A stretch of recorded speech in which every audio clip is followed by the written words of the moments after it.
बिस्मिल्लाहिर्रहमानिर्रहीम। अस्सलाम वालेकुम नाज़रीन, आज की सबसे बड़ी खबर आपके सामने पेश करते हैं कि DGISP और मेजर जनरल बाबर इफ्तिखार ने ARY के टॉक शोज़ में अरशद शरीफ के साथ एक प्रोग्राम करते हुए इस बात का एतराफ़ किया है कि जी नवाज़ शरीफ और मरीम नवाज़ की जानिब से जो उनका नुमाइंदा है मोहम्मद ज़ुबैर, वो मिले हैं आके और उन्होंने उनके लिए रहम की अपील की है और उनके लिए भीख मांग के जी खुदा इन पर रहम किया जाए, इनके नाकाबिल ज़मानत वारंट गिरफ़्तारी ना जारी करवाए जाएँ,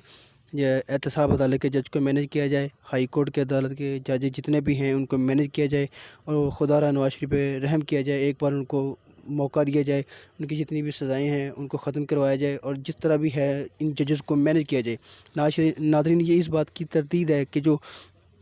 आपने देखा होगा कि तलत हुसैन और दूसरे टीवी चैनल पर मतलब प्रोग्राम करने वाले मतलब सहाफ़ी इस बात की खबर दी थी कि जी नवाज़ शरीफ और मरीम नवाज़ की जानिब से जो है नुमाइंदे वो जाके आर्मी चीफ से मिल रहे हैं और उनके लिए रहम की अपील कर रहे हैं। तो ये इस बात की आज उन्होंने तरदीद कर दी है आके जो मेजर जनरल बाबर इफ्तिखार साहब ने इस तस्दीक की है और कहा है कि जी वाकई ये सच है कि जी जो इनके जो नुमाइंदे हैं ज़ुबैर, वो बाकायदा तौर पर आके चीफ ऑफ आर्मी स्टाफ से मिले हैं, उनके लिए रहम की अपील की और उन्होंने कहा जी उनको एक बार मौका दिया जाए, पाकिस्तान में वापसी का मौका दिया जाए, उनकी खिदमत का मौका दिया जाए। लेकिन ये जो अब इस बयानिए की जो ये लेके चलते कि जी वोट के जो दो जी हमें फ़ौज के पास नहीं जाना चाहिए, फ़ौज हमारे मामलों को ख़राब करती है, जैसे एक नून लीग का बयानिया है कि जी इस मुल्क के जो जितने भी इंतज़ामात हैं उसको फ़ौज चला रही है,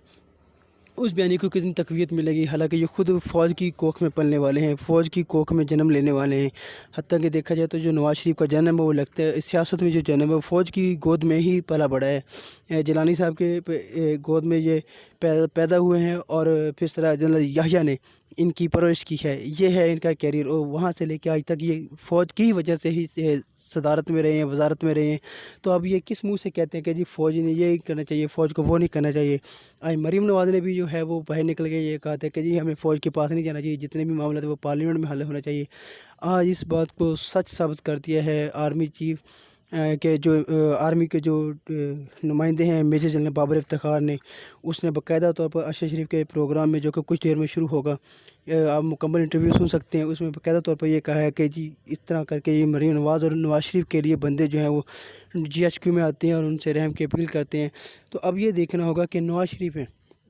नवाज़ शरीफ की पार्टी के अंदर जितने भी दूसरे मुखलिस लोग हैं जो ये समझते हैं कि जी नवाज़ शरीफ का बयानिया या अगर नवाज़ शरीफ हक़ पे है तो हम उनके साथ हक़ पे खड़े होंगे, अगर नवाज़ शरीफ गलत है तो हम उसका साथ छोड़ देंगे। अब आज इसकी इंटरव्यू के बाद देखना होगा कि कितने जो हैं पार्टी के मेंबरान जो है वो नून लीग में रहते हैं, कितने जो हैं वो नवाज़ शरीफ का साथ देते हैं और कितने जो हैं वो इस पार्टी को छोड़ कर जाते हैं। तो ये आने वाले चंद दिनों में आपको वाज़ेह हो जाएगा कि इस बयानी की वजह से कितने जो हैं इनके पार्टी के मेंबरान जो इनके साथ रह रहे हैं और कितने होंगे जो इनको अलविदा कह जाएंगे। तो आने वाला वक्त जो आने वाले चंद घंटे हैं वो बहुत अहम है इस बारे में।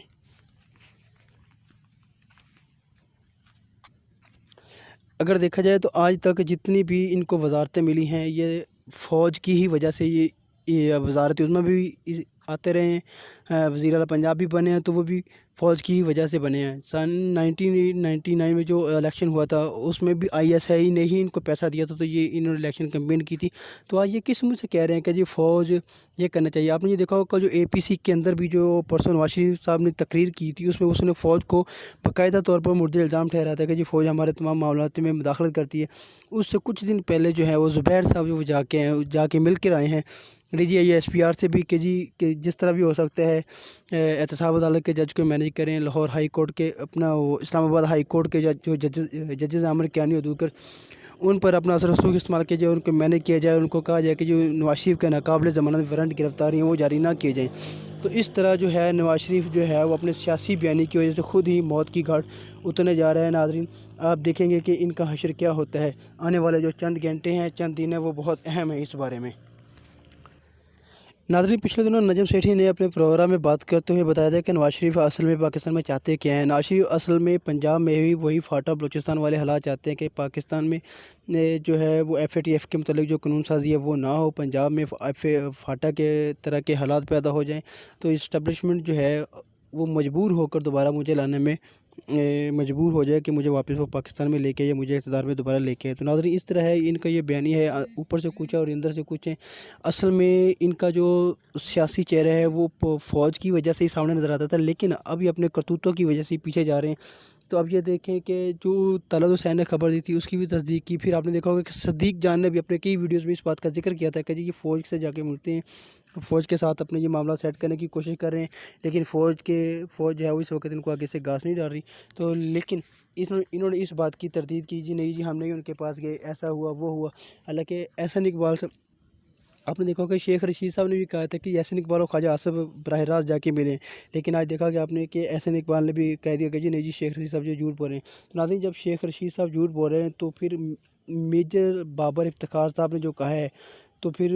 وہ بھی جھوٹ ہوگا۔ اصل میں انہوں نے اپنی جو بات ہے عوام کے سامنے وہ توڑ مروڑ کر پیش کرنی ہے۔ اندر سے جی آپ نے فائدہ چاہتے ہیں اور باہر سے عوام کو یہ بتاتے کچھ ہیں اور اندر سے کچھ ہیں۔ اندر سے یہ چاہتے ہیں ان کا فائدہ ہو، جو باہر سے عوام کو یہ بتاتے ہیں کہ جی ہم اینٹی اسٹیبلشمنٹ ہیں، یہ ہیں وہ ہیں، ہم فوج کے خلاف ہیں، ہم فوج کو یہ نہیں چاہتے، فوج کا یہ کام نہیں ہونا چاہیے، فوج کا وہ کام نہیں ہونا چاہیے۔ لیکن اب آپ کے سامنے ہوگا کہ میجر افتخار بابر نے جو سٹیٹمنٹ دی ہے، جو پروگرام میں بات کی ہے، وہ سب کے سامنے ہے، سب پاکستانیوں کے سامنے ہے کہ کس طرح یہ اپنے معاملات کو سیٹ کرنے کی کوشش کر رہے تھے۔